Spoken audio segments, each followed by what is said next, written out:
தாய் தமிழ் உறவுகளுக்கு வணக்கம். முதலமைச்சர் பதவியை பங்கு போடுகின்றார்.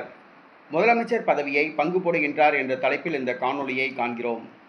நடிகர் விஜய் பெரும்பான்மைக்கு தேவையான 9 இடங்கள் குறைவாக பெற்றுள்ளார். தற்பொழுது அவரால் ஆட்சி அமைக்க முடியவில்லை.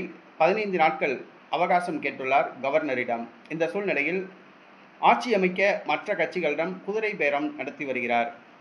பாமக, காங்கிரஸ், அம்மா மக்கள் முன்னேற்ற கழகம், விடுதலை சிறுத்தை கட்சி ஆகியவற்றில் சார்பில் வெற்றி பெற்றவர்களிடம் குதிரை பேரம் பேசி வருகிறார். இந்த சூழ்நிலையில் அதிமுகவிடமும் குதிரை பேரம் பேசப்பட்டது.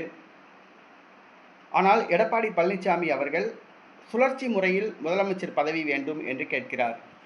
முதல் 2 ஆண்டு காலம் தான் முதலமைச்சர் என்றும் அடுத்த 3 ஆண்டு காலம் விஜய் முதலமைச்சராக இருக்கட்டும் என்று எடப்பாடி பழனிசாமி கேட்டுக்கொண்டுள்ளார். ஆனால்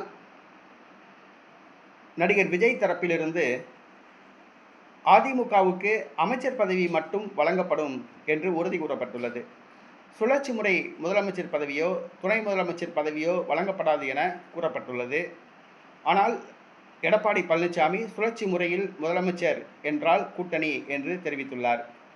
கூட்டணி ஆட்சிக்கு சம்மதம் தெரிவித்துள்ளார். முதல் 2 ஆண்டு காலம் தான் முதலமைச்சர் என்றும் அடுத்த 3 ஆண்டு காலம் விஜய் முதலமைச்சராக இருக்கட்டும் என்று எடப்பாடி பழனிசாமி கூறியுள்ளார். அதற்கு தமிழக வெற்றி கழகம் சம்மதிக்கவில்லை.